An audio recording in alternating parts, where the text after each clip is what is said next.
ತಿಮೋಥೆಯನಿಗೆ ಬರೆದಂತ 2ನೇ ಪತ್ರಿಕೆ 3ನೇ ಅಧ್ಯಾಯ 2ನೇ ವಾಕ್ಯವನ್ನ ನಾವು ಓದಿ ನೋಡೋಣ. ಮನುಷ್ಯರು ಸ್ವಾರ್ಥ ಚಿಂತಕರು, ಹಣದಾಸೆಯವರು, ಬಡಾಯಿ ಕೊಚ್ಚುವವರು. ಇಲ್ಲಿ ಪೌಲನು ಏನ್ ಹೇಳ್ತಾರೆ, ಮನುಷ್ಯರು ಯಾವ ರೀತಿಯಾಗಿ ಕಡೆ ದಿವಸಗಳಲ್ಲಿ ಇರ್ತಾರೆ ಅಂತಂದ್ರೆ ಅವರು ಬಡಾಯಿ ಕೊಚ್ಚುವವರಾಗಿ ಇರ್ತಾರೆ ಅಂದ್ರೆ ತಾನು ಬರೆಯುವುದನ್ನ ನಾವು ಕಾಣಬಹುದು. ಆಗ ಬಡಾಯಿ ಕೊಚ್ಚುವವರು ಅಂದ್ರೆ ಏನು? ಬಡಾಯಿ ಕೊಚ್ಚುವವರು ಅಂದ್ರೆ ಅರ್ಥ ಏನಂತಂದ್ರೆ ಅವ್ರ ಬಗ್ಗೆ ಅವರು ತುಂಬಾ ದೊಡ್ಡದಾಗಿ ಮಾತಾಡೋರು. ಅವ್ರಿಗಿರುವಂತಹ ಜ್ಞಾನ, ಅವ್ರಿಗಿರುವಂತಹ ತಿಳುವಳಿಕೆ, ಅವ್ರಿಗಿರುವಂತಹ ವಿದ್ಯಾಭ್ಯಾಸ, ಅವ್ರು ಮಾಡಿರುವಂತಹ ಸಾಧನೆಗಳು, ಅವ್ರು ಮಾಡಿರುವಂತಹ ಕಾರ್ಯಗಳು, ಇವುಗಳನ್ನೆಲ್ಲ ಅವ್ರೇನ್ ಮಾಡ್ತಾರೆ, ತುಂಬಾ ದೊಡ್ಡದಾಗಿ ಬಿಂಬಿಸಿ ಅದನ್ನ ಮಾತಾಡಿಕೊಳ್ಳುವಂತವர்களಾಗಿ ಇರ್ತಾರೆ. ಆಗ ಬಡಾಯಿ ಕೊಚ್ಚಿಕೊಳ್ಳುವವರು ಯಾರು ಅಂತಂದ್ರೆ ಅವ್ರ ಬಗ್ಗೆ ಅವರು ತುಂಬಾ ದೊಡ್ಡದಾಗಿ ಮಾತಾಡೋರು, ಮತ್ತೆ ಅವ್ರು ಮಾಡಿರುವಂತಹ ಕಾರ್ಯಗಳನ್ನ, ಅವ್ರಿಗಿರುವಂತಹ ಬಲವನ್ನ, ಸಾಮರ್ಥ್ಯಗಳನ್ನ ತುಂಬಾ ದೊಡ್ಡದಾಗಿ ಮಾತಾಡಿಕೊಳ್ಳುವಂತವರುಗಳು. ಅಂತವ್ರನ್ನ ನಾವು ಬಡಾಯಿ ಕೊಚ್ಚಿಕೊಳ್ಳುವವರೆಂಬುದಾಗಿ ಹೇಳಿ ನಾವು ನೋಡ್ತೇವೆ. ಒಂದು ಕಾಲ ಇತ್ತು, ಹೆಂಗೆ ಅಂತಂದ್ರೆ ಜನಗಳು ಒಂದು ಕಾಲಗಳಲ್ಲಿ ತುಂಬಾ ದೊಡ್ಡ ಸಾಧನೆಗಳು ಮಾಡೋರು, ತುಂಬಾ ದೊಡ್ಡ ಕೆಲಸಗಳು ಮಾಡೋರು, ತುಂಬಾ ಒಳ್ಳೆ ಕೆಲಸಗಳು ಮಾಡೋರು. ಅದನ್ನ ಮಾಡ್ಬಿಟ್ಟು ಅದನ್ನ ದೊಡ್ಡದಾಗಿ ಮಾತಾಡ್ಕೊಳ್ತಾ ಇರ್ಲಿಲ್ಲ, ಅದನ್ನ ತುಂಬಾ ತೋರಿಸ್ಕೊಳ್ತಾ ಇರ್ಲಿಲ್ಲ. ಮಾಡೋದೆಲ್ಲ ಮಾಡಿ ಅವ್ರು ಸುಮ್ಮನೆ ಇರ್ತಾ ಇದ್ರು. ಮಾಡೋದೆಲ್ಲ ಮಾಡಿ ಅದು ಯಾರಿಗೂ ಗೊತ್ತಿಲ್ಲದೆ ಇರೋ ತರ ಇರ್ತಾ ಇದ್ರು. ಆಮೇಲೆ ಇದನ್ನ ಯಾರು ಮಾಡಿದ್ದು ಅಂತಂದ್ರೆ, ಅಯ್ಯೋ ಇಂಥವ್ರು ಮಾಡಿದ್ದು, ಅಯ್ಯೋ ನೀವ ಮಾಡಿದ್ದು, ಇದೆಲ್ಲ ನೀವು ಮಾಡಿದಿರಂತ ನಮ್ಗೆ ಗೊತ್ತೇ ಇಲ್ಲ, ನಿಮ್ಮಲ್ಲಿ ಇಂಥ ಸಾಮರ್ಥ್ಯ ಇದೆ, ಇಂಥ ಕಾರ್ಯಗಳು ನೀವು ಮಾಡ್ತೀರಾ ಅಂತ ನಮ್ಗೆ ಗೊತ್ತೇ ಇಲ್ಲ, ಅಯ್ಯೋ ಎಷ್ಟು ದೊಡ್ಡ ಕಾರ್ಯಗಳು ನೀವು ಮಾಡಿದ್ದೀರಾ, ಇಷ್ಟೆಲ್ಲ ಮಾಡಿ ಏನೋ ನಾನು ಮಾಡಿಲ್ವೇನೋ ಅನ್ನೋ ತರ ನೀವು ಸಾಧಾರಣವಾಗಿದ್ದೀರಲ್ಲ, ಎಂಥ ದೊಡ್ಡ ಮನುಷ್ಯರು ನೀವು ಅಂತ ಹಿಂದಿನ ಕಾಲಗಳಲ್ಲಿ ಮಾತಾಡ್ಕೊಳ್ತಾ ಇದ್ರು. ಆಗ ಒಂದು ಕಾಲಗಳಲ್ಲಿ ಮನುಷ್ಯನ ಗುಣಗಳು ಯಾವ ತರ ಇತ್ತು ಅಂತಂದ್ರೆ, ದೊಡ್ಡ ಸಾಧನೆಗಳು ಮಾಡಿ, ದೊಡ್ಡ ಕಾರ್ಯಗಳು ಮಾಡಿ ಅದನ್ನ ಯಾವ್ದು ಅವರು ಹೆಚ್ಚಾಗಿ ಮಾತಾಡ್ಕೊಳ್ತಾ ಇರಲಿಲ್ಲ. ಆದ್ರೆ ಕಾಲಗಳು ಹೋಗ್ತಾ ಮನುಷ್ಯನ ಗುಣ ಯಾವ ತರ ಬದಲಾಗಿದೆ ಅಂತಂತಂದ್ರೆ, ಅವ್ರನ್ನ ಅವರು ಹೆಚ್ಚಾಗಿ ಬಿಂಬಿಸಿಕೊಳ್ಳುವಂತವ್ರು, ಅವ್ರ ಬಗ್ಗೆ ಅವ್ರು ಹೆಚ್ಚಾಗಿ ಮಾತಾಡುವಂತವ್ರು, ಅವ್ರ ಬಗ್ಗೆ ದೊಡ್ಡದಾಗಿ ಮಾತಾಡ್ಕೊಳ್ಳುವಂತವ್ರು, ಅವ್ರು ಮಾಡಿರೋದನ್ನೆಲ್ಲ ಊರ್ ಮುಂದೆಗಡೆ, ಎಲ್ಲಾರ ಮುಂದೆಗಡೆ ದೊಡ್ಡದಾಗಿ ಹೇಳ್ಕೊಳ್ಳುವಂತವರಾಗಿ ಮನುಷ್ಯರ ಸ್ವಭಾವಗಳೇನಾಗ್ತಾ ಇದೆ, ಹೋಗ್ತಾ ಅದು ಬದಲಾಗಿ ಹೋಗ್ತಾ ಇದೆ. ಮನುಷ್ಯರಿಗೆ ಹೆಂಗೆ ಅಂತಂದ್ರೆ, ಅವ್ರಲ್ಲಿರುವಂತ ಒಂದು ದೊಡ್ಡತನ, ಅವ್ರು ಮಾಡಿರುವಂತ ಏನೋ ಒಂದು ದೊಡ್ಡ ಕಾರ್ಯ, ಅದನ್ನ ಎಲ್ಲರ ಮುಂದೆ ಹೇಳ್ಕೊಳ್ಬೇಕು ಅನ್ನೋಂಥ ಇಷ್ಟ ಕಾಲಗಳು ಹೋಗ್ತಾ ಜನಗಳಿಗೆ ಹೆಚ್ಚಾಗ್ತಾ ಇದೆ. ಅವ್ರ ಬಗ್ಗೆ ಅವ್ರು ದೊಡ್ಡದಾಗಿ ಮಾತಾಡ್ಕೊಳ್ಳುವಂಥದ್ದು, ಬೇರೆಯವರು ಅವ್ರ ಬಗ್ಗೆ ದೊಡ್ಡದಾಗಿ ಮಾತಾಡಿ ಅದನ್ನ ಹೊಗಳ್ಕೊಳ್ಳುವಂಥದ್ದು, ಅದನ್ನ ನೋಡಿ ಸಂತೋಷ ಪಡುವಂಥದ್ದು ಜನಗಳಿಗೆ ತುಂಬಾ ಇಷ್ಟ ಆಗ್ತಾ ಇದೆ. ಆದ್ರೆ ಒಂದು ಕಡೆ ಈ ತರ ಅವ್ರ ಬಗ್ಗೆ ದೊಡ್ಡದಾಗಿ ಮಾತಾಡಿ ಬಡಾಯಿ ಕೊಚ್ಚಿಕೊಳ್ಳೋದು ಮಾತ್ರ ಅಲ್ಲ, ಇನ್ನು ಕೆಲವರು ಏನ್ ಹೇಳ್ತಾರೆ ಅಂದ್ರೆ, ಕೆಲವರು ಹೆಂಗಿರ್ತಾರೆ ಅಂದ್ರೆ, ಏನು ಮಾಡಿರೋದಿಲ್ಲ, ಏನು ಮಾಡಿದ್ರನೆ ಅವ್ರನ್ನ ಅವರು ತುಂಬಾ ದೊಡ್ಡದಾಗಿ ಬಡಾಯಿ ಕೊಚ್ಕೊಳ್ತಾ ಇರ್ತಾರೆ. ಯಾರೋ ಏನೋ ದೊಡ್ಡ ಕೆಲಸ ಮಾಡಿದ್ದಾನೆ, ನೋಡುವಂತ 4 ಜನ ಶಬಾಷ್ ಅಂತ ಹೇಳುವಂತ ಕೆಲಸ ಮಾಡಿದ್ದಾನೆ, ಅವನು ನಾನು ಹೆಂಗ್ ಮಾಡ್ದೆ ನೋಡ್ದ ಅಂತ ಏನೋ ಮಾತಾಡ್ತಾನೆ ಅಂತ ಅನ್ಕೊಂಡ್ರೆ, ಹೋಗ್ಲಿ ಅವನೇನೋ ಮಾಡಿದಾನೆ, ಅದಕ್ಕೆ ತಕ್ಕನಂತೆ ನಾನು ಹೆಂಗ್ ಮಾಡಿದೀನಿ ಅಂತ ಹೆಮ್ಮೆ ಪಡ್ತಾವನೆ, ದೊಡ್ಡದಾಗಿ ಮಾತಾಡ್ಕೊಳ್ತಾವನೆ ಅಂತ ಅನ್ಕೊಂಡ್ರೆ ಅದು ಸುಮ್ಮನೆ ಆಗ್ಬೋದು. ಕೆಲವರು ಇನ್ನೂ ಹೆಂಗಿರ್ತಾರೆ ಅಂದ್ರೆ, ಏನು ಮಾಡಿರೋದಿಲ್ಲ, ಏನು ಮಾಡಿದಿರನೆ ನಾನು ಎಂತ ಮನುಷ್ಯ ಗೊತ್ತಾ, ನಾನು ಎಂತವನ್ ಗೊತ್ತಾ, ನಾನು ಹಂಗ್ ಮಾಡಿದೀನಿ ಹಿಂಗ್ ಮಾಡಿದೀನಿ ಅಂತ ಅಂದ್ಬಿಟ್ಟು ಏನು ಮಾಡಿದಿರನೆ ಅವ್ರನ್ನ ಹೊಗಳ್ಕೊಳ್ತಾ ಇರ್ತಾರೆ, ಅವ್ರನ್ನ ಹೆಚ್ಚಿಸ್ಕೊಳ್ತಾ ಇರ್ತಾರೆ. ಖಾಲಿ ಬಡಾಯಿ ಕೊಚ್ಚಿಕೊಳ್ಳುವಂಥದ್ದು, ಏನ್ ಹೇಳಿದ್ರೆ ಅವ್ರನ್ನ ಬಡಾಯಿ ಕೊಚ್ಚಿಕೊಳ್ಳುವಂಥದ್ದು. ಇವನ್ಗಿಂತ ಏನಾದ್ರು ಮಾಡಿ ಬಡಾಯಿ ಕೊಚ್ಕೊಳ್ಳೋನು ಎಷ್ಟೋ ಪರವಾಗಿಲ್ಲ, ಇವನು ಏನು ಮಾಡಿದ್ರೆ ಬಡಾಯಿ ಕೊಚ್ಕೊಳ್ತಾ ಇರ್ತಾನೆ. ಇನ್ನು ಕೆಲವರು ಯಾವ ತರ ಬಡಾಯಿ ಕೊಚ್ಕೊಳ್ಳೋರು ಇದಾರೆ ಅಂತಂದ್ರೆ, ಬೇರೆಯವರು ಯಾರೋ ಏನೋ ಮಾಡಿರ್ತಾರೆ, ಆದ್ರೆ ಆಮೇಲೆ ಅದನ್ನ ನಾನೇ ಮಾಡಿದ್ದು ಅಂತೇಳಿ ಬಡಾಯಿ ಕೊಚ್ಕೊಳ್ತಾ ಇರ್ತಾರೆ. ಪಾಪ ಏನೋ ಸಾಧನೆ ಮಾಡಿ, ಏನೋ ಒಳ್ಳೇದ್ ಮಾಡಿ ಅವನ್ ಪಾಡ್ಕೊಂಡು ಸುಮ್ಮನೆ ಇರುವಂತ ವ್ಯಕ್ತಿ ಎಲ್ಲೋ ಇರ್ತಾನೆ. ಆದ್ರೆ ಅದನ್ನ ಯಾರು ಮಾಡಿದಂತ ಯಾರಿಗೂ ಗೊತ್ತಾಗ್ತಾ ಇಲ್ಲ, ಯಾರೋ ಗೊತ್ತಾಗ್ತಾ ಇಲ್ಲ ಅಂದ್ಬಿಟ್ಟು ನಾನೇ ಮಾಡಿದ, ಅದನ್ನ ಬರೋ ಹೆಸರು ನನಗೆ ಬರಲಿ ಅಂತ ಅನ್ಬಿಟ್ಟು ಯಾರೋ ಬೇರೆಯವ್ರು ಮಾಡಿರೋದನ್ನ ತಗೊಂಡು ನಾನೇ ಮಾಡಿದಂತ ಬಡಾಯಿ ಕೊಚ್ಕೊಂಡು ಹೆಸರು ಪಡ್ಕೊಂಡು ಅವರನ್ನ ದೊಡ್ಡದಾಗಿ ಹೋಲಿಕೊಳ್ಳುವಂತ ಮನುಷ್ಯರುಗಳನ್ನು ಸಹ ನಾವು ನೋಡೋದಕ್ಕೆ ಸಾಧ್ಯ. ಆಗ ಮನುಷ್ಯನಲ್ಲಿ ಈ ಬಡಾಯಿ ಕೊಚ್ಚಿಕೊಳ್ಳುವಂತ, ತನ್ನನ್ನು ತಾನು ಹೆಚ್ಚಿಸಿಕೊಳ್ಳುವಂತ, ತನ್ನನ್ನು ತಾನು ಹೋಲಿಕೊಳ್ಳುವಂತ ಒಂದು ಕೆಟ್ಟ ಸ್ವಭಾವ ಅದು ಕಾಲಗಳು ಹೋಗ್ತಾ ಹೆಚ್ಚಾಗ್ತಾ ಇರುವಂತದನ್ನ ನಾವು ನೋಡ್ಬೋದು. ಯೇಸು ಕ್ರಿಸ್ತನು ಅವರು ಹಿಂತಿರುಗಿ ಬರುವಂತ ಕಾಲಘಟ್ಟಗಳಲ್ಲಿ ಭೂಮಿ ಪಾಪದಿಂದ ತುಂಬಿ ಹೋಗಿರುತ್ತೆ, ಮನುಷ್ಯರ ದುಷ್ಟತನ ಅದು ಅತ್ಯಂತ ಹೆಚ್ಚಾಗಿರುತ್ತೆ. ಅಂತಹ ಕಾಲಗಳಲ್ಲಿ ಮನುಷ್ಯನಲ್ಲಿ ಕಂಡು ಬರುವಂತಹ ದುಷ್ಟತನಗಳಲ್ಲಿ ಒಂದು ದುಷ್ಟತನ ಯಾವುದು ಅಂತಂದ್ರೆ ಬಡಾಯಿ ಕೊಚ್ಚಿಕೊಳ್ಳುವಂಥದ್ದು. ತಮ್ಮನ್ನು ತಾವು ಅಧಿಕವಾಗಿ ಹೊಗಳಿಕೊಳ್ಳುವಂಥದ್ದು, ತಮ್ಮ ಬಗ್ಗೆ ತಾವು ತುಂಬಾ ದೊಡ್ಡದಾಗಿ ಮಾತಾಡಿಕೊಳ್ಳುವಂತ ಒಂದು ಕೆಟ್ಟ ಸ್ವಭಾವ ಮನುಷ್ಯನಲ್ಲಿ ಅಧಿಕವಾಗಿ ಇರುತ್ತೆ. ಅದು ಕಾಲಗಳು ಹೋಗ್ತಾ ಹೋಗ್ತಾ ಹೋಗ್ತಾ ಮನುಷ್ಯನಲ್ಲಿ ಹೆಚ್ಚಾಗಿ ಕಂಡು ಬರುತ್ತಾ ಇರುವಂತದನ್ನ ನಾವು ನೋಡೋದಕ್ಕೆ ಸಾಧ್ಯ. ಆದ್ರೆ ಈ ಒಂದು ವಾಕ್ಯವನ್ನ ಧ್ಯಾನ ಮಾಡುವಾಗ ನಾನು ನೀವು ಯಾವ ತರ ಇದ್ದೀವಿ ಅನ್ನೋದನ್ನ ಒಂದು ಕ್ಷಣ ನಾವು ಯೋಚನೆ ಮಾಡಿ ನೋಡಬೇಕು. ಒಂದು ವೇಳೆ ನಮ್ಮ ಬಗ್ಗೆ ನಾವೇನಾದ್ರೂ ಬಡಾಯಿ ಕೊಚ್ಚಿಕೊಳ್ಳುವಂತವರಾಗಿದ್ದೇವಾ? ನಮ್ಮ ಬಗ್ಗೆ ನಾವೇನಾದ್ರೂ ದೊಡ್ಡದಾಗಿ ಮಾತಾಡ್ಕೊಳ್ಳುವಂತವರಾಗಿದ್ದೇವಾ? ನಾನ್ ಹೆಂಗೆ ಗೊತ್ತಾ, ನಾನ್ ಬಂದ್ಬಿಟ್ರೆ ಮುಗಿದ ಕತೆ, ನಾನ್ ಕೈ ಹಾಕಿದ್ರೆ ಮುಗಿದ ಕತೆ ಅಂತ ಒಂದು ವೇಳೆ ನಮ್ಮ ಬಗ್ಗೆ ನಾವೇನಾದ್ರೂ ಬಡಾಯಿ ಕೊಚ್ಚಿಕೊಳ್ಳುವಂತವರಾಗಿದ್ದೇವಾ? ಒಂದು ಕ್ಷಣ ನಾವು ಯೋಚನೆ ಮಾಡಿ ನೋಡಬೇಕು. ಅನೇಕರು ಏನ್ ಮಾಡ್ತಾರೆ ಅಂದ್ರೆ, ಅವ್ರಿಗಿರುವಂತಹ ಲೌಕಿಕವಾದ ಕಾರ್ಯಗಳ ವಿಷಯದಲ್ಲಿ ವಿಶ್ವಾಸಿಗಳು, ದೇವಜನಗಳು ಬಡಾಯಿ ಕೊಚ್ಚಿಕೊಳ್ಳುವಂತವ್ರನ್ನ ನಾವು ನೋಡೋದಕ್ಕೆ ಸಾಧ್ಯ. ಅನೇಕರು ಅವ್ರಿಗಿರುವಂತಹ ಐಶ್ವರ್ಯದ ವಿಷಯದಲ್ಲಿ ಬಡಾಯಿ ಕೊಚ್ಚಿಕೊಳ್ತಾರೆ. ನಮಗೆ ಎಷ್ಟು ಗೊತ್ತಾ ಸಂಬಳ, ನಾವು ಮಾಡ್ತಾರಂತ ವ್ಯಾಪಾರದಲ್ಲಿ ಎಷ್ಟು ಲಾಭ ಬರುತ್ತೆ ಗೊತ್ತಾ, ನಮಗೆ ಎಷ್ಟು ಸೈಟ್ ಐತೆ ಗೊತ್ತಾ, ಎಷ್ಟು ಮನೆ ಐತೆ ಗೊತ್ತಾ, ನಮ್ಮ ಬ್ಯಾಂಕಲ್ಲಿ ಎಷ್ಟು ದುಡ್ಡು ಐತೆ ಗೊತ್ತಾ ಅಂತ ಅವ್ರಿಗಿರುವಂತ ದುಡ್ಡು, ಕಾಸು, ಸಂಪಾದನೆ, ಲಾಭ, ಹಣ, ಸಂಬಳ ಇವುಗಳ ವಿಷಯದಲ್ಲಿ, ಐಶ್ವರ್ಯದ ವಿಷಯದಲ್ಲಿ ಬಡಾಯಿ ಕೊಚ್ಚಿಕೊಳ್ಳುವಂತ ಮನುಷ್ಯಗಳನ್ನ ನಾವು ನೋಡ್ಬೋದು. ನಮ್ಗೆ ಯಾವ ಕೊರತೆ ಇಲ್ಲ, ದೇವರು ನನ್ನ ಚೆನ್ನಾಗಿ ಆಶೀರ್ವಾದ ಮಾಡಿದ್ದಾರೆ, ನಾನು ಸಮೃದ್ಧಿ ಆಗಿದ್ದೀನಿ. ಕೆಲವೊಂದ್ಸಲಿ ಯಾರಾದ್ರೂ ನನ್ನ ಹತ್ರ ಮಾತಾಡುವಾಗ ಸಹಜವಾಗಿ ನಾವು ಒಬ್ರಿಗೊಬ್ರು ಮಾತಾಡುವಾಗ ಚೆನ್ನಾಗಿದ್ದೀರಾ ಅಂತ ನಾವು ಕೇಳ್ತೀವಿ, ಅವರು ಚೆನ್ನಾಗಿದ್ದಾರೆ ಅಂತ ಅವ್ರು ನಮ್ಮನ್ನು ಕೇಳ್ತಾರೆ. ಕೆಲವು ಸರಿ ನಾವು ಕೆಲವ್ರ ಹತ್ರ ಮಾತಾಡುವಾಗ ನಾನು ಅವ್ರನ್ನ ಚೆನ್ನಾಗಿದ್ದೀರಾ ಅಂತ ಕೇಳಿದ್ರೆ ಅವ್ರು ಹೇಳೋದೇನ ಅಂತಂದ್ರೆ, ನಾನ್ ಸಕ್ಕತ್ತಾಗಿದ್ದೀನಿ, ನನ್ಗೇನ್ ತೊಂದರೆ ಇಲ್ಲ ಅಂತ ಹೇಳ್ತಾರೆ. ಆದ್ರೆ ಅದ್ರಲ್ಲಿ ಅರ್ಥ ಏನಂತಂದ್ರೆ, ಆ ದೇವರು ನನ್ನ ಆಶೀರ್ವಾದ ಮಾಡಿ ಬೇಕಾಗಿರೋದೆಲ್ಲ ಕೊಟ್ಟಿದ್ದಾರೆ, ನನಗೆ ಏನ್ ತೊಂದರೆ, ಜಮ್ ಅಂತ ಬರುತ್ತಾ ಇದ್ದೀನಿ ನಾನು. ಆಗ ಅವ್ರು ಹೇಳೋದ್ ಮಾತಾಡಲೆ ಅವ್ರನ್ನ ಅವರು ಬಡಾಯಿ ಕೊಚ್ಕೊಂಡು ಮಾತಾಡ್ತಾರೆ, ನನ್ಗೇನ್ ತೊಂದರೆ ಇಲ್ಲ, ಸಾಕತ್ತಾಗಿದ್ದೀನಿ ನಾನು ಅಂತ ಹೇಳ್ತಾರೆ. ಆಗ ಆ ರೀತಿ ತಮಗಿರುವಂತ ದೇವರು ತಮಗೆ ಮಾಡಿರುವಂತ ಆಶೀರ್ವಾದದ ವಿಷಯದಲ್ಲಿ, ದೇವರು ತಮ್ಮನ್ನ ಚೆನ್ನಾಗಿಟ್ಟಿರುವಂತ ವಿಷಯದಲ್ಲಿ ಬಡಾಯಿ ಕೊಚ್ಕೊಳ್ಳುವಂತವ್ರು. ದೇವರನ್ನು ಚೆನ್ನಾಗಿಟ್ಟಿದ್ದಾರೆ, ದೇವರಿಗೆ ಸ್ತೋತ್ರ ಅಂತಂದ್ರೆ ಹೆಂಗಿರುತ್ತೆ? ನನಗೇನ್ ತೊಂದರೆ ಇಲ್ಲ, ನಾನು ಸಾಕತ್ತಾಗಿದ್ದೀನಿ ಅಂದ್ರೆ ಹೆಂಗಿರುತ್ತೆ? ಬಡಾಯಿ ಕೊಚ್ಚಿಕೊಳ್ಳುವಂತ ಮನಸ್ಥಿತಿ ಉಳ್ಳಂತವ್ರು. ಇನ್ನು ಕೆಲವರು ಅವ್ರಿಗಿರುವಂತ ವಿದ್ಯಾಭ್ಯಾಸ, ಅವ್ರಿಗಿರುವಂತ ಜ್ಞಾನ, ಅವ್ರಿಗಿರುವಂತ ತಿಳುವಳಿಕೆ, ಅವ್ರಿಗಿರುವಂತ ಸ್ಥಾನಮಾನಗಳು ಇವುಗಳ ವಿಷಯದಲ್ಲಿ ಆ ಬಡಾಯಿ ಕೊಚ್ಚಿಕೊಂಡು ಮಾತಾಡುವಂತ ದೇವ ಜನಗಳನ್ನ ನಾವು ನೋಡೋದಕ್ಕೆ ಸಾಧ್ಯ ಆಗುತ್ತೆ. ಮತ್ತೆ ಇನ್ನು ಕೆಲವರು ಹೆಂಗಿರ್ತಾರೆ ಅಂತಂದ್ರೆ, ದೇವ ಜನಗಳು ಆತ್ಮೀಯ ವಿಷಯದಲ್ಲಿ ಬಡಾಯಿ ಕೊಚ್ಚಿಕೊಳ್ಳುವಂತ ದೇವ ಜನಗಳನ್ನ ನಾವು ಗಮನಿಸಬಹುದು. ಕೆಲವರನ್ನ ನೀವು ನೋಡಿದ್ರೆ, ನಾನು ಎಷ್ಟು ಪ್ರೇಯರ್ ಮಾಡ್ತೀನಿ ಗೊತ್ತಾ, ತುಂಬಾ ಪ್ರೇಯರ್ ಮಾಡ್ತೀನಿ ನಾನು ಅಂತ ಹೇಳ್ತಾ ಇರ್ತಾರೆ. ಮತ್ತೆ ಇನ್ನು ಕೆಲವರು, ನಾನು 4 ಗಂಟೆಗೆ ಎದ್ದು ಪ್ರೇಯರ್ ಮಾಡ್ತೀನಿ, ನಾನು 3 ಗಂಟೆಗೆ ಎದ್ದು ಪ್ರೇಯರ್ ಮಾಡ್ತೀನಿ. 3 ಗಂಟೆಗೆ ಎದ್ದು ಪ್ರೇಯರ್ ಮಾಡೋದು, 4 ಗಂಟೆಗೆ ಎದ್ದು ಪ್ರೇಯರ್ ಮಾಡೋದು ತಪ್ಪಲ್ಲ, ಖಂಡಿತವಾಗ್ಲೂ ಮಾಡ್ಬೋದು. ಎಷ್ಟು ಗಂಟೆಗೆ ಬೇಕಾದ್ರೆ ಎದ್ದು ಪ್ರಾರ್ಥನೆ ಮಾಡಬಹುದು. ಆದ್ರೆ ಅದನ್ನ ನಾನು 3 ಗಂಟೆಗೆ ಎದ್ದು ಪ್ರೇಯರ್ ಮಾಡ್ತೀನಿ, ನಾನು 4 ಗಂಟೆಗೆ ಎದ್ದು ಪ್ರೇಯರ್ ಮಾಡ್ತೀನಿ ಅಂತ ಹೇಳ್ಕೊಳ್ತಾರಲ್ಲ, ಅದು ತಪ್ಪು. ನಾವು ಎಷ್ಟು ಗಂಟೆಗೆ ಎದ್ದು ಪ್ರಾರ್ಥನೆ ಮಾಡ್ತೀವಿ ಅದನ್ನ ಹೋಗಿ ಊರೆಲ್ಲ ಹೇಳ್ಕೊಂಡ್ ಬರ್ಬೇಕು ಅಂತ ಯೇಸು ಕ್ರಿಸ್ತ ನಮಗೆ ಹೇಳ್ಕೊಟ್ಟಿಲ್ಲ. ನಾವೆದ್ದು ಪ್ರಾರ್ಥನೆ ಮಾಡೋದು ದೇವರನ್ನ ಹುಡುಕಬೇಕು ಅನ್ನೋಂತ ಒಂದು ಹಂಬಲಕ್ಕೋಸ್ಕರ. ಅದು ನನಗೆ ದೇವರಿಗೆ ಸೇರಿದ್ದು. ನಾನು ಎಷ್ಟು ಗಂಟೆಗೆ ಪ್ರಾರ್ಥನೆ ಮಾಡಿದ್ರೆ ಅದು ನನಗೆ ದೇವರಿಗೆ ಸೇರಿದ್ದು. ಅದನ್ನ ಇನ್ನೊಬ್ರು ನಾನು ಯಾಕೆ ಹೇಳ್ಬೇಕು? ಹೇಳುವಂತ ಒಂದೇ ಉದ್ದೇಶ, ಬಡಾಯಿ ಕೊಚ್ಚಿಕೊಳ್ಳುವಂಥದ್ದು. ಇಷ್ಟು ಗಂಟೆಗೆ ಎದ್ದು ನಾನು ಪ್ರೇಯರ್ ಮಾಡ್ತೀನಿ ಗೊತ್ತಾ ಅಂತ ಬಡಾಯಿ ಕೊಚ್ಚಿಕೊಳ್ಳುವಂತ ಸ್ವಭಾವ. ಅದೇ ನಾನು 8 ಗಂಟೆಗೆ ಎದ್ದು 8:30 ಪ್ರೇಯರ್ ಮಾಡ್ತೀನಿ ಅಂತ ಯಾರು ಹೇಳ್ತಾರ? 8 ಗಂಟೆಗೆ ಎದ್ದು ಪ್ರೇಯರ್ ಮಾಡಿದ್ರೆ ಮಾತ್ರ ಹೇಳೋದಿಲ್ಲ, ನಾನು 8 ಗಂಟೆಗೆ ಎದ್ದು ಪ್ರೇಯರ್ ಮಾಡ್ತೀನಿ ಅಂತ. ಅವಾಗೇನ್ ಮಾಡ್ತಾರೆ? ಬೈತಾರೆ, ಸೋಂಬೇರಿ, 8 ಗಂಟೆಗೆ ಎದ್ದು ಪ್ರೇಯರ್ ಮಾಡ್ತೀಯಾ, 4 ಗಂಟೆಗೆ ಎದ್ದು ಪ್ರೇಯರ್ ಮಾಡೋದು ಕಲಿ ಅಂತ ಬೈತಾರೆ. ಅಂತ ಬೈಸ್ಕೊಬೇಕಾಗುತ್ತೆ ಅಂತ ಅದು ಹೇಳೋದಿಲ್ಲ, ಮಾನ ಹೋಗುತ್ತೆ ಅಂತ. ಆದ್ರೆ 4 ಗಂಟೆಗೆ ಪ್ರೇಯರ್ ಮಾಡ್ಬಿಟ್ರೆ ಮಾತ್ರ ನಾನು 4 ಗಂಟೆಗೆ ಪ್ರೇಯರ್ ಮಾಡ್ತೀನಿ. ಏನಕ್ಕೆ? ಹೊಗಳಿಕೆ ಬರುತ್ತೆ.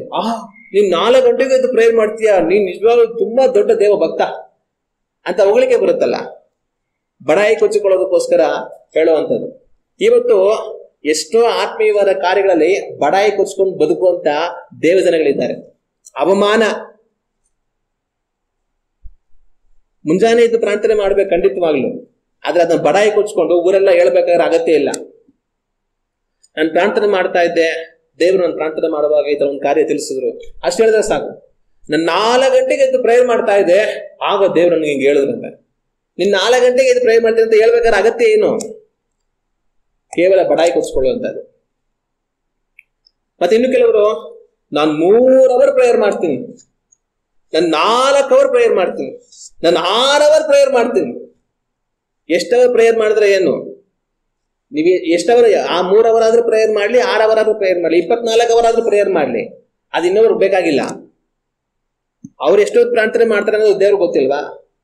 3 ಅವರ್ ಒಬ್ರು ಪ್ರಾರ್ಥನೆ ಮಾಡ್ತಾರೆ ಅಂದ್ರೆ ಅದು ದೇವ್ರಿಗೆ ಗೊತ್ತಿಲ್ವಾ? 6 ಅವರ್ ಪ್ರಾರ್ಥನೆ ಮಾಡ್ತಾರೆ ಅಂದ್ರೆ ದೇವ್ರಿಗೆ ಗೊತ್ತಿಲ್ವಾ? ದೇವ್ರಿಗೆ ಗೊತ್ತಿದ್ರೆ ಸಾಕು.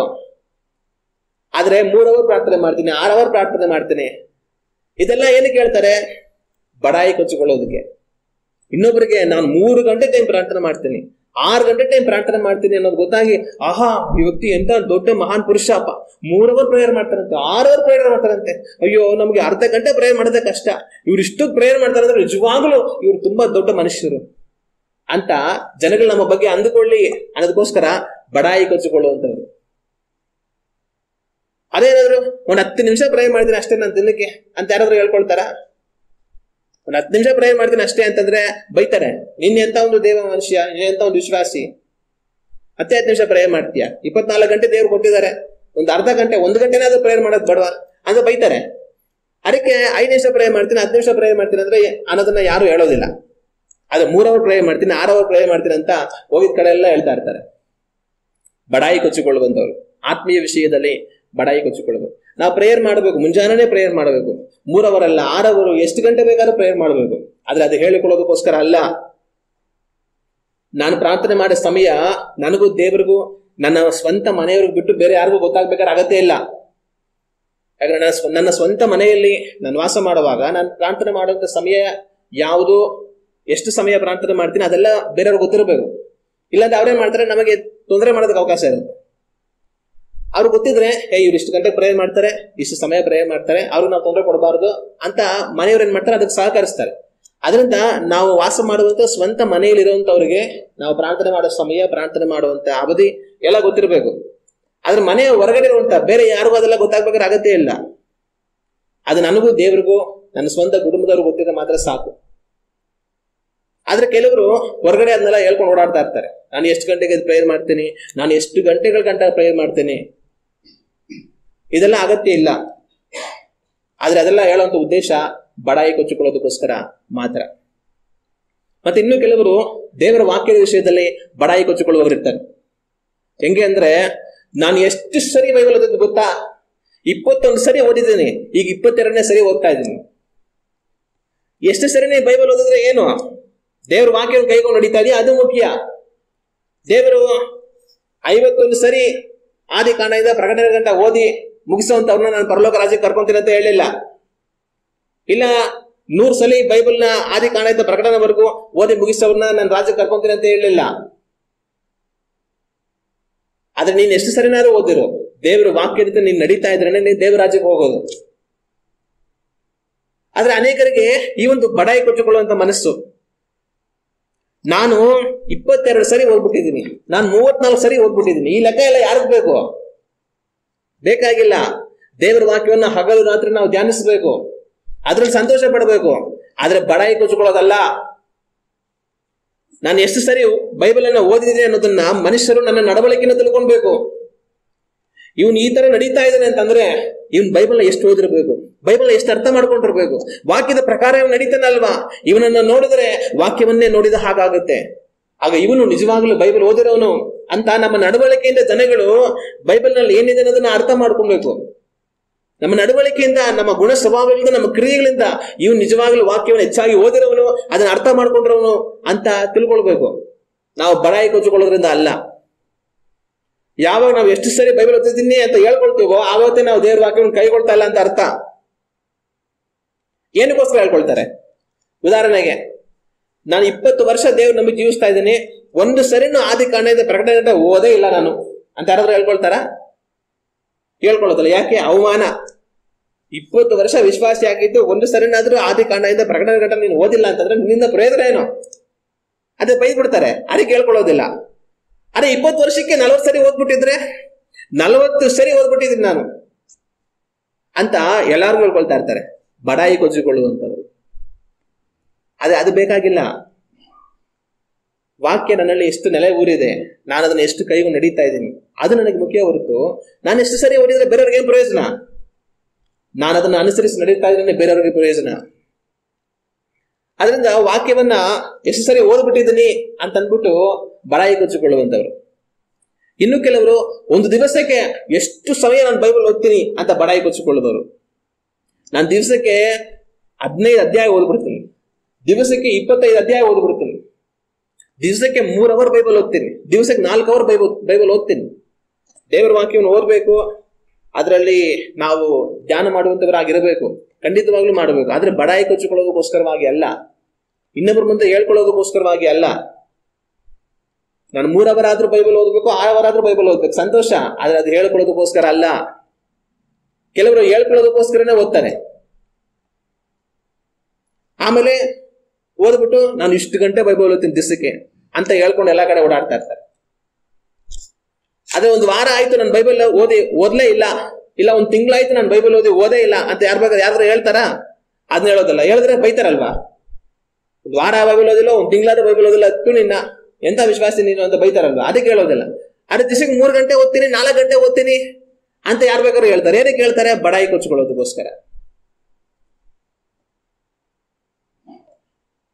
ಮತ್ತೆ ಇನ್ನು ಕೆಲವರು ರೆಕಾರ್ಡ್ ಬ್ರೇಕ್ ಮಾಡಿರ್ತಾರೆ, ಸ್ಪೀಡಾಗಿ ಬೈಬಲ್ ಓದ್ಬಿಟ್ಟು. ಹಂಗಂತಂದ್ರೆ ಒಂದೇ ವಾರಕ್ಕೆ ಆದಿಕಾಂಡದಿಂದ ಪ್ರಕಟಣೆ ಗಂಟೆ ನಾನು ಓದ್ಬಿಟ್ಟಿದ್ದೀನಿ. ನಾನು ಒಂದ್ಸಲಿ ಒಂದು ಸ್ಥಳದಲ್ಲಿ ಕೇಳಲ್ಪಟ್ಟೆ. ಹೆಂಗೆ ಅಂತಂದ್ರೆ, ಅಲ್ಲಿ ಒಂದು ವಿಶ್ವಾಸಿ ಪ್ರಾರ್ಥನೆ ಮಾಡಿ ದೇವ್ರ ಹತ್ರ ಅರಿಕೆ ಮಾಡಿದ್ದಾರೆ. ಏನಂತಂದ್ರೆ, ದೇವರೇ ಇಂಥ ಒಂದು ಕಾರ್ಯವನ್ನು ನೀನು ನೆರವೇರಿಸ್ಕೊಡಪ್ಪ, ಒಂದೇ ದಿವಸಕ್ಕೆ ನಾನು ಆದಿಕಾಂಡದಿಂದ ಪ್ರಕಟಣೆವರೆಗೂ ಓದ್ತೀನಿ ಅಂತ ಅಂದ್ಬಿಟ್ಟು. ನನಗೆ ಕೇಳಿ ತಲೆನೇ ತಿರುಗ್ಬಿಡ್ತು. ಒಂದೇ ದಿವಸಕ್ಕೆ ಆದಿಕಾಂಡದಿಂದ ಪ್ರಕಟಣೆವರೆಗೂ ಯಾವ ತರ ಓದೋದು? ಅವರು ಓದಕ್ ಶುರು ಮಾಡಿ ಆದಿಕಾಂಡದಿಂದ ಧರ್ಮೋಪದೇಶ ಕಾಂಡನೋ ಅದನ್ನ ದಾಟಿ ಯೆಹೋಶುವ ಗಂಟನೋ ಏನೋ ಬಂದಿದ್ರು. ಆಮೇಲೆ ಆಗಲ್ಲ ಅಂತ ನಿಲ್ಲಿಸ್ಬಿಟ್ರಂತೆ. ಹಂಗೆ ಹೇಳ್ತಾ ಇದ್ರು. ಅವಾಗ ಈ ತರ ರೆಕಾರ್ಡ್ ಮಾಡೋದಕ್ಕೋಸ್ಕರ ಬೈಬಲ್ ಓದೋರೆಲ್ಲ ಇದ್ದಾರೆ. 24 ಗಂಟೆಲಿ ಬೈಬಲ್ ಓದೋದು ರೆಕಾರ್ಡ್ ಮಾಡಿ ಏನ್ ಮಾಡ್ಬೇಕು?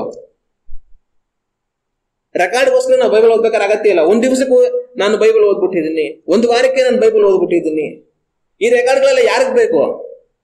ನಿನ್ ವಾಕ್ಯನ ಕೈಗೊಂಡು ನಡೀತಾ ಇದೆಯಾ, ಅದೇ ಬೇಕು. ಆದ್ರೆ ಇವತ್ತು ಈ ತರ ಏನೇನೋ ಮಾಡಿ ಬಡಾಯಿ ಕೊಚ್ಕೊಳ್ಳೋದು. ಮತ್ತೆ ಅದು ಮಾತ್ರ ಅಲ್ದಿರ ಇನ್ನು ಕೆಲವರು ಉಪವಾಸದ ವಿಷಯದಲ್ಲಿ ಬಡಾಯಿ ಕೊಚ್ಚಿಕೊಳ್ಳುವವರಾಗಿರ್ತಾರೆ. ನಾವು ಉಪವಾಸ ಮಾಡಬೇಕು, ದೇವರ ಸಮ್ಮುಖದಲ್ಲಿ ಪ್ರಾರ್ಥನೆ ಮಾಡಬೇಕು, ಕಾದಿರಬೇಕು, ಎಲ್ಲವನ್ನು ಮಾಡಬೇಕು. ಆದ್ರೆ ಅದನ್ನ ಬಡಾಯಿ ಕೊಚ್ಚಿಕೊಳ್ಳೋದಕ್ಕೋಸ್ಕರ ಮಾಡೋದಲ್ಲ. ನಾನು 21 ದಿವಸ ಉಪವಾಸ ಇದ್ದು ಪ್ರಾರ್ಥನೆ ಮಾಡಿದ್ದೀನಿ, ನಾನು 40 ದಿವಸ ಉಪವಾಸ ಇದ್ದು ಪ್ರಾರ್ಥನೆ ಮಾಡಿದ್ದೀನಿ. ಇನ್ನು ಕೆಲವರು ಯೇಸು ಸ್ವಾಮಿಗಿಂತನೂ ಮುಂದೆ ಹೋಗ್ಬಿಡ್ತಾರೆ. ಯೇಸು ಕ್ರಿಸ್ತನ್ನು 40 ದಿವಸ ಉಪವಾಸ ಮಾಡಿದ್ರು, ಇವರು ನಾನು 50 ದಿವಸ ಉಪವಾಸ ಮಾಡಿ ಪ್ರೇಯರ್ ಮಾಡಿದ್ದೀನಿ. ಯೇಸು ಕ್ರಿಸ್ತನಿಗಿಂತನೂ ಮುಂದೆ ಹೋಗ್ಬಿಟ್ರು. ಹಾಗೆ ಉಪವಾಸ ಮಾಡಬೇಕು, ದೇವರನ್ನ ನಾವು ಹುಡುಕಬೇಕು. ಆದ್ರೆ ಅದು ಬಡಾಯಿ ಕೊಚ್ಕೊಳ್ಳೋದಕ್ಕೋಸ್ಕರ ಅಲ್ಲ, ಅದನ್ನ ಹೇಳ್ಕೊಂಡು ಓಡೋದಕ್ಕೋಸ್ಕರ ಅಲ್ಲ. ಆಗ ಉಪವಾಸದ ವಿಷಯದಲ್ಲಿ ನಾನು ವಾರ ಉಪವಾಸ ಇದ್ದು ಪ್ರೇಯರ್ ಮಾಡ್ತೀನಿ, ನಾನು 3 ದಿವಸ ಉಪವಾಸ ಇದ್ದು ಪ್ರೇಯರ್ ಮಾಡ್ತೀನಿ, 7 ದಿವಸ ಉಪವಾಸ ಇದ್ದು ಪ್ರೇಯರ್ ಮಾಡ್ತೀನಿ ಅಂತ ಹೇಳ್ಕೊಂಡು ಓಡಾಡುವಂತವರನ್ನ ನಾವು ನೋಡೋದಕ್ಕೆ ಸಾಧ್ಯ. ಮತ್ತೆ ಇನ್ನು ಕೆಲವರುಗಳು ಅವರು ಹಾಡುವಂತ ವಿಷಯದಲ್ಲಿ ನಾನು ಎಷ್ಟು ರಾಗವಾಗಿ ಆಡ್ತೀನಿ, ನನ್ನ ಕಂಠ ಎಷ್ಟು ಚೆನ್ನಾಗಿದೆ, ಎಷ್ಟು ಇಂಪಾಗಿ ಆಡ್ತೀನಿ ಅಂತ ಹೇಳಿ ಅದರಲ್ಲಿ ಬಡಾಯಿಗೊಳಿಸ್ಕೊಳ್ಳುವಂತವ್ರುಗಳನ್ನ ನಾವು ನೋಡೋದಕ್ಕೆ ಸಾಧ್ಯ. ಇನ್ನು ಕೆಲವರುಗಳು ಕಾಣಿಕೆ ವಿಷಯದಲ್ಲಿ ಬಡಾಯಿ ಕೊಚ್ಚಿಕೊಳ್ಳುವಂತವ್ರನ್ನ ನೋಡೋದಕ್ಕೆ ಸಾಧ್ಯ. ಒಂದು ಸರಿ ಒಂದು ಸಭೆಯಲ್ಲಿ ಏನಾಯ್ತು ಅಂತಂದ್ರೆ, ಒಂದು ಕುಟುಂಬ ಇದೆ, ಆ ಕುಟುಂಬಕ್ಕೆ ಒಂದು ದೊಡ್ಡ ಮಟ್ಟವನ್ನ ದೇವರಿಗೆ ಕಾಣಿಕೆಯಾಗಿ ಕೊಡಬೇಕಂತ ಇಷ್ಟ ಆಯ್ತು. ಅವ್ರಿಗೆ ಏನೋ ಒಂದು ದೇವರು ಒಳ್ಳೆ ಕಾರ್ಯ ಮಾಡಿದ್ದಾರೆ, ಏನೋ ಒಂದು ದೊಡ್ಡ ಮೊತ್ತದ ಹಣವನ್ನ ದೇವ್ರ ಸೇವೆಗೋಸ್ಕರ ನಾನು ಕಾಣಿಕೆ ಕೊಡಬೇಕು ಅಂತ ಅವ್ರಿಗೆ ಇಷ್ಟ ಆದ್ರೆ ಅವ್ರು ಏನ್ ಮಾಡ್ಬೇಕು? ಕಾಣಿಕೆ ಬ್ಯಾಗ್ ತಗೊಂಡ್ಬರುವಾಗ ದೇವರೇ ನೀನ್ ಮಾಡಿದ ಕಾರ್ಯಕ್ಕಾಗಿ ಸ್ತೋತ್ರಪ್ಪ ಅಂತ ಆಗ್ಬಿಟ್ಟು ಸುಮ್ಮನೆ ಇರಬೇಕು. ಅದು ಅವ್ರಿಗೂ ದೇವರಿಗೂ ಸಂಬಂಧಪಟ್ಟಿದ್ದು. ಆದ್ರೆ ಇವರು ಏನ್ ಮಾಡಿದ್ರು ಅಂತಂತಂದ್ರೆ, ಸಭೆಯಲ್ಲಿ ಪ್ರಾರ್ಥನೆಯನ್ನ ಮಾಡಿ ಮುಗಿಸಿ ವಾಕ್ಯ ಸಂದೇಶವನ್ನು ಕೊಡೋದಕ್ಕಿಂತ ಮುಂಚೆ ಎಲ್ಲರಿಗೂ ಮುಂದೆಗಡೆ ಬಂದು ನಿಂತ್ಕೊಂಡು ಪಾಸ್ಟರ್ನ ಕರೆಸಿ ಒಂದು ಕವರು ತೆಗೆದು ಆ ಕವರನ್ನ ಪಾಸ್ಟರ್ ಕೈಗಿಟ್ಟು, ಆಮೇಲಿಂದ ನಮಗೆ ದೇವರು ಒಂದು ಒಳ್ಳೆ ಕೆಲಸ ಮಾಡಿದ್ರು, ಅದರಿಂದ ನಮಗೆ ದೇವರಿಗೋಸ್ಕರ ಕಾಣಿಕೆ ಕೊಟ್ಟು ಅವರನ್ನ ಮಹಿಮೆ ಪಡಿಸ್ಬೇಕಂತ ಇಷ್ಟ ಆಯ್ತು, ಅದರಿಂದ 10,000 ರೂಪಾಯಿ ಕಾಣಿಕೆಯನ್ನ ನಾವು ದೇವ್ರ ಸೇವೆಗೆ ಅಂತ ಕೊಡ್ತಾ ಇದೀವಿ, ಪಾಸ್ಟರ್ ತಗೊಳ್ಳಿ ಅಂತ ಅವ್ರ ಕೈ ಕೊಟ್ರು. ನಾನು ಏನ್ ಮಾಡ್ತಾ ಇದ್ದಾರೆ ಇವ್ರಿಗೆ 10,000 ರೂಪಾಯಿ ಕಾಣಿಕೆ ಕೊಡ್ಬೇಕಂತ ಇಷ್ಟ ಆಯ್ತು, ದೇವ್ರೇನೋ ಮಾಡಿರುವಂತ ಒಳ್ಳೆ ಕೆಲಸಕ್ಕೆ ಅಂತಂದ್ರೆ ಕಾಣಿಕೆ ಬ್ಯಾಗಲ್ಲಿ ಹಾಕೋ ಸುಮ್ಮನಾಗಿ ಆಗಿರೋದಲ್ಲ. ಇಲ್ಲ ವೈಯಕ್ತಿಕವಾಗಿ ಪಾಸ್ಟರ್ನ ಭೇಟಿ ಮಾಡಿದಾಗ, ಪಾಸ್ಟರ್ ದೇವ್ರಿಗೆ ಒಂದೇ ಒಳ್ಳೆ ಕೆಲಸ ಮಾಡಿದ್ರು, ತಗೊಳ್ಳಿ ಕಾಣಿಕೆ ಅಂತ ಪಾಸ್ಟರ್ ಕೈ ಕೊಟ್ಬಿಟ್ಟು ಸುಮ್ಮನೆ ಮನೆ ಹೋಗಿದ್ರೆ ಆಗ್ತಾ ಇತ್ತಲ್ವಾ? ಎಲ್ಲರ ಮುಂದೆ ಬಂದು ನಾವು 10,000 ರೂಪಾಯಿ ಕಾಣಿಕೆ ಕೊಡ್ತಾ ಇದೀವಿ ದೇವರಿಗೆ ಸ್ತೋತ್ರ ಅಂತೇಳಿ ಕೊಟ್ಬಿಟ್ಟು ಇಷ್ಟೆಲ್ಲ ಪಿಕ್ಚರ್ ಮಾಡ್ಬೇಕನ್ನೋ ಆಗತ್ತೆ ಏನು? ಬಡಾಯಿ ಕೊಚ್ಚಿಕೊಳ್ಳುವಂಥದ್ದು. ನಾನು 10,000 ರೂಪಾಯಿ ಕಾಣಿಕೆ ಕೊಟ್ಟಿದ್ದೀನಿ ಗೊತ್ತಾ ಒಂದೇ ಸರಿಗೆ ಅಂತ ಇನ್ನೊಬ್ರ ಮುಂದೆ ಬಡಾಯಿ ಕೊಚ್ಚಿಕೊಳ್ಳೋದಕ್ಕೋಸ್ಕರ ಯೇಸು ಕ್ರಿಸ್ತನು ಸ್ಪಷ್ಟವಾಗಿ ಹೇಳಿದ್ರು, ನೀವು ಎಡಗೈ ಮಾಡೋ ಕೆಲಸ ಬಲಗೈ ಗೊತ್ತಾಗ್ದಿರ ಇರಲಿ, ಬಲಗೈ ಮಾಡೋ ಕೆಲಸ ಎಡಗೈ ಗೊತ್ತಾಗ್ದಿರ ಇರಲಿ ಅಂತ. ಆದ್ರೆ ನಮ್ಮ ಜನಗಳು ಏನ್ ಮಾಡ್ತಾರೆ ಅಂದ್ರೆ ಅದನ್ನ ಹಾಗೆ ಅದಕ್ಕೆ ವಿರುದ್ಧವಾದದ್ದು ಮಾಡ್ತಾರೆ. ಆಗ ದುಡ್ಡು ಕಾಸಿನ ವಿಷಯದಲ್ಲಿ, ಕಾಣಿಕೆಯ ವಿಷಯದಲ್ಲೇ ಬಡಾಯಿ ಕೊಚ್ಚಿಕೊಳ್ಳುವಂತವರುಗಳನ್ನ ನಾವು ನೋಡೋದಕ್ಕೆ ಸಾಧ್ಯ. 10 ರೂಪಾಯಿ ಕಾಣಿಕೆ ಹಾಕ್ಬಿಟ್ಟು ನಾನು ಎಷ್ಟೋ ಕೊಟ್ಬಿಟ್ಟೆ ಅನ್ನೋ ತರ ಬಿಡ ಕೊಡ್ತಾ ಇರ್ತಾರೆ. ಆಗ ನಾವು ಎಷ್ಟು ಬೇಕಾದ್ರೂ ದೇವ್ರ ಸೇವೆಗೋಸ್ಕರ ನಾವು ಕೊಡಬಹುದು, ಆದ್ರೆ ಬಡಾಯಿ ಕೊಚ್ಚಿಕೊಳ್ಳಬಾರದು. ನಾವು ಎಷ್ಟೋ ಸಾವಿರ ಗಟ್ಟಲೆ ಕೊಡುವ ಹಾಗೆ ದೇವರು ನಮಗೆ ಬಲವನ್ನು ಕೊಡಬಹುದು, ಆದ್ರೆ ನಾವು ಮಾಡೋದನ್ನೆಲ್ಲ ಮಾಡಿ ದೇವರೇ ನಿನ್ನ ಸ್ತೋತ್ರ ಅಂತ ನಾವು ರಹಸ್ಯವಾಗಿರ್ಬೇಕು. ಆದ್ರೆ ಅನೇಕರು ಏನ್ ಮಾಡ್ತಾರೆ ಅಂದ್ರೆ ಕೊಟ್ಬಿಟ್ಟು ನಾನ್ ಕೊಟ್ಟೆ, ನನ್ನಿಂದನೇ ಇದೆಲ್ಲ ನಡೀತಾ ಇರೋದು ಅಂತ ಹೇಳಿ ಬಡಾಯಿ ಕೊಚ್ಚಿಕೊಳ್ಳುವಂತವ್ರನ್ನ ನೋಡೋದಕ್ಕೆ ಸಾಧ್ಯ. ಚರ್ಚಲ್ಲಿ ಚೇರ್ ಇದೆಯಲ್ಲ, ಆ ಚೇರಲ್ಲಿ ನಾನೇ ಕೊಡ್ಸಿದ್ದು, ನೀನ್ ಕುತ್ಕೊಳ್ಳೋ ಚೇರ್ ನಾನೇ ಕೊಡ್ಸಿರೋದು.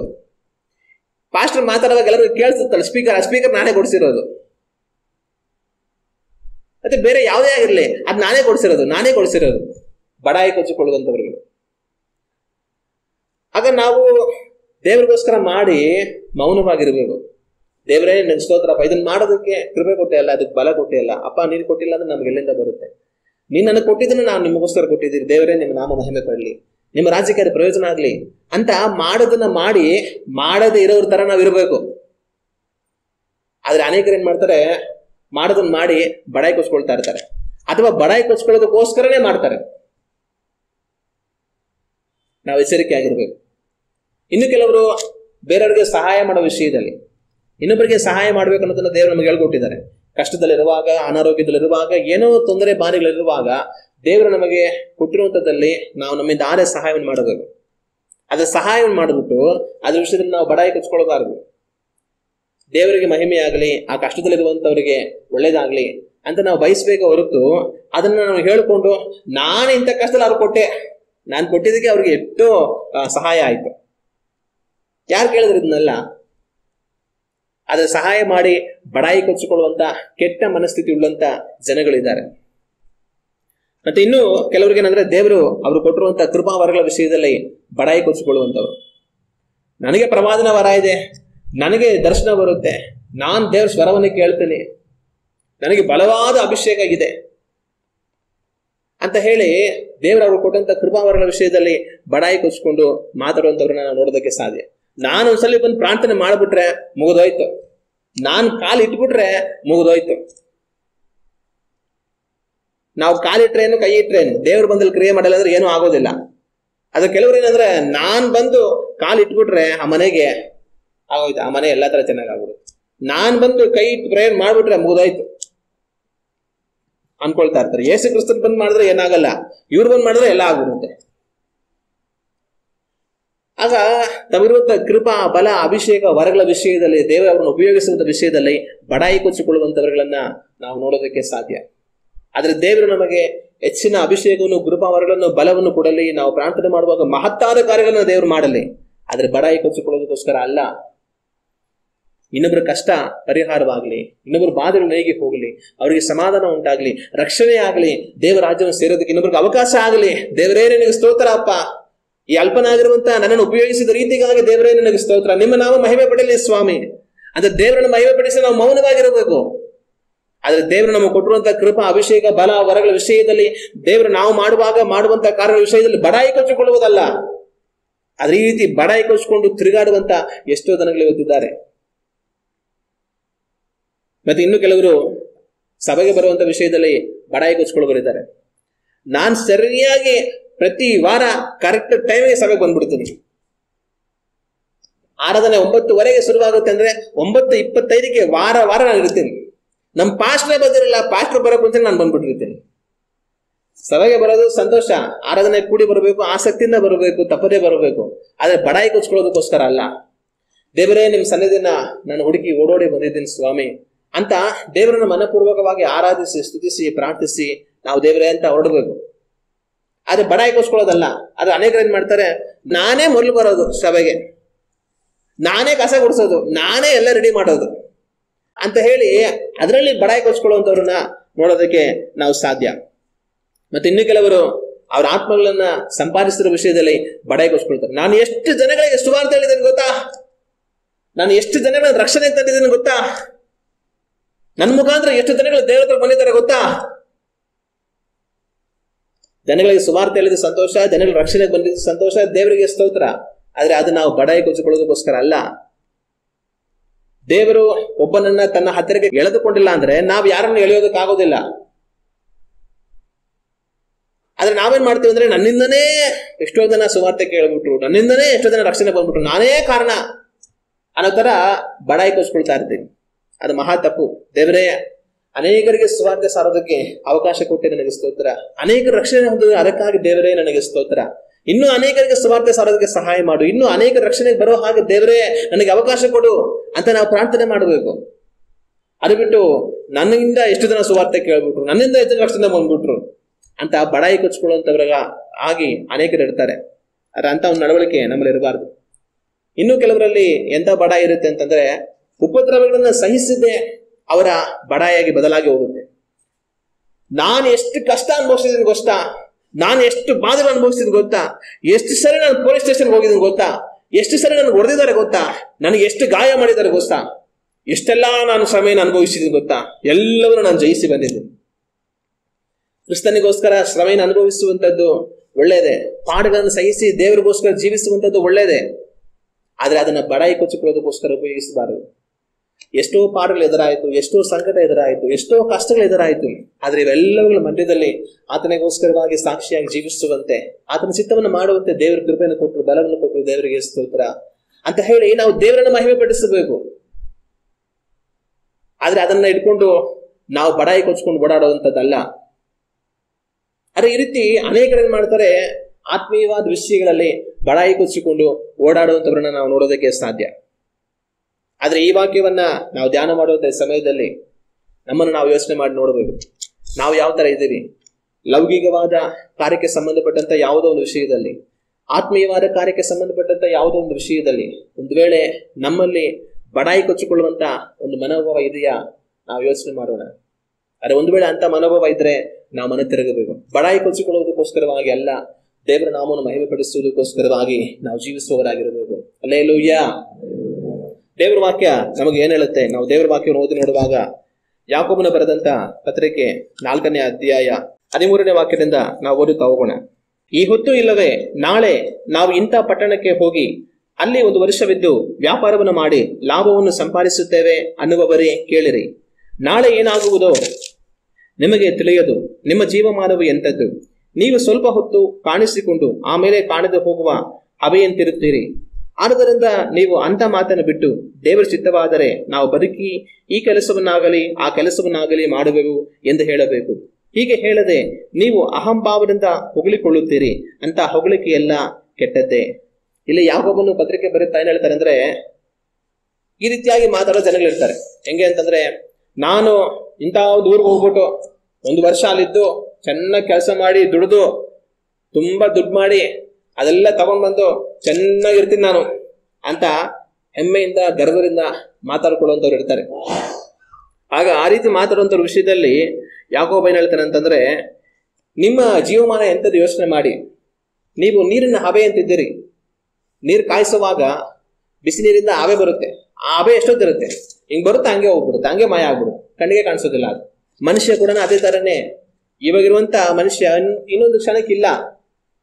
ಆದ್ರೆ ನೀವೇನ್ ಮಾಡ್ತೀರ ಅಂತಂದ್ರೆ, ತುಂಬಾ ಅಹಮ್ಮಿಂದ, ಹೆಮ್ಮೆಯಿಂದ, ಗರ್ವದಿಂದ ನಾನು ಹೋಗಿ 1 ವರ್ಷ ಸಂಪಾದನೆ ಮಾಡಿ ಆಮೇಲೆ ನಾನು ಬರ್ತೀನಿ ದುಡ್ಡು ತಗೊಂಡು ತುಂಬಾ ಅಂತೆಲ್ಲ ಮಾತಾಡ್ಕೊಳ್ತೀರಿ. ಈ ತರ ಎಲ್ಲ ಮಾತಾಡ್ಬೇಡಿ, ಇದೆಲ್ಲ ತಪ್ಪು. ಆದ್ರೆ ನೀವು ಮಾತಾಡುವಾಗ ಹೆಂಗ್ ಮಾತಾಡ್ಬೇಕು?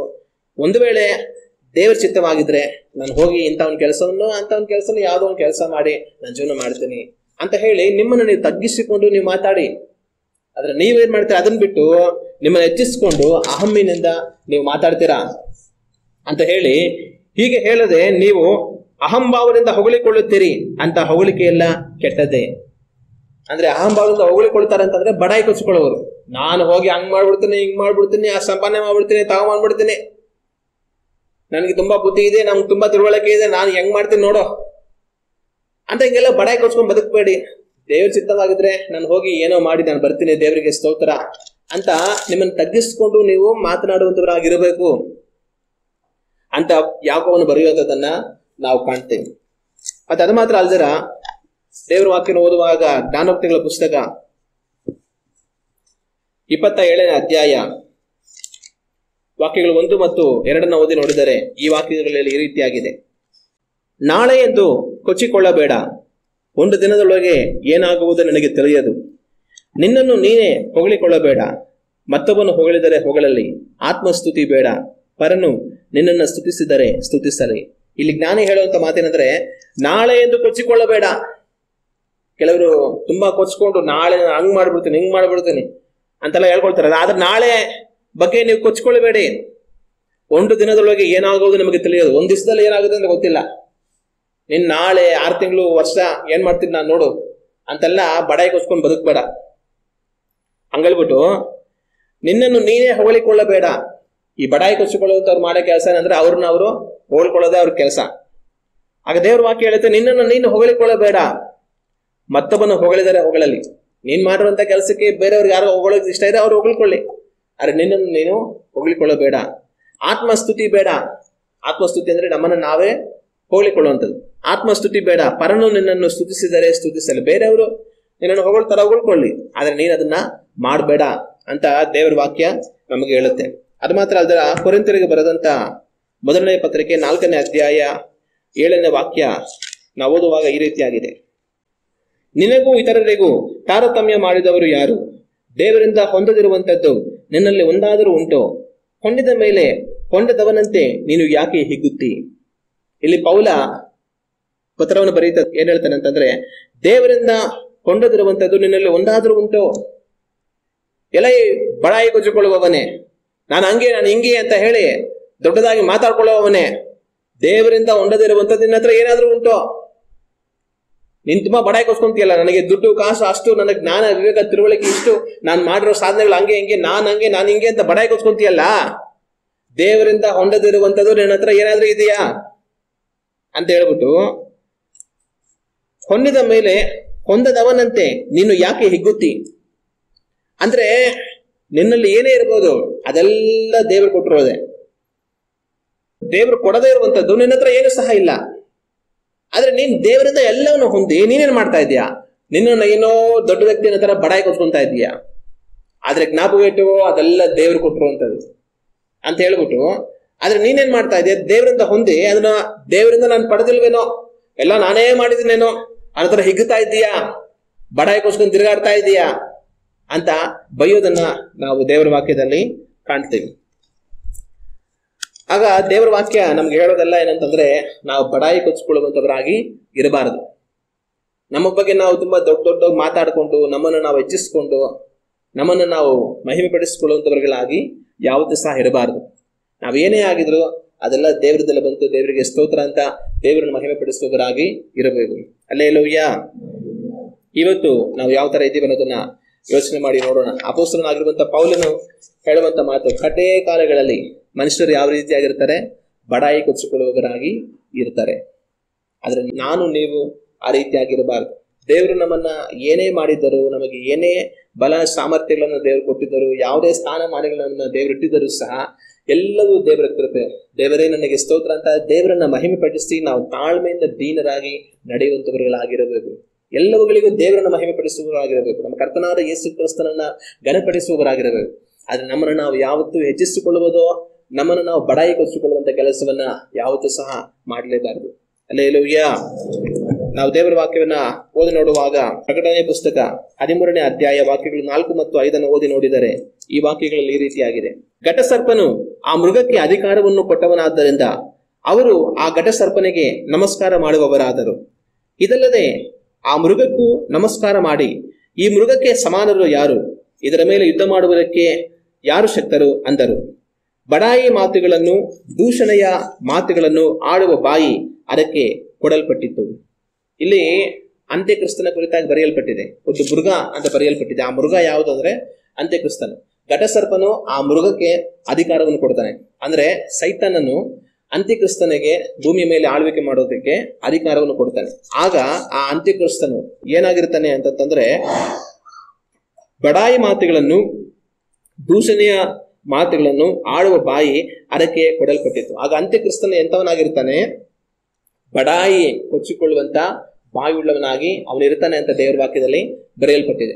ಆಗ ಬಡಾಯಿ ಕೊಚ್ಚಿಕೊಳ್ಳುವಂತ ಒಂದು ನಡವಳಿಕೆ ಕ್ರಿಸ್ತನಿಂದ ಬಂದದ್ದಲ್ಲ, ಸೈತಾನನಿಂದ ಬಂದದ್ದು. ದೇವರಿಂದ ಬಂದವನು ತನ್ನನ್ನು ತಾನು ಬಡಾಯಿ ಕೊಚ್ಚಿಕೊಂಡು ತಿರುಗೋದಿಲ್ಲ. ಆದರೆ ಸೈತಾನನಿಂದ ಬಂದವನು ಬಡಾಯಿ ಕೊಚ್ಚಿಕೊಳ್ಳುವವನಾಗಿ ಇರ್ತಾನೆ.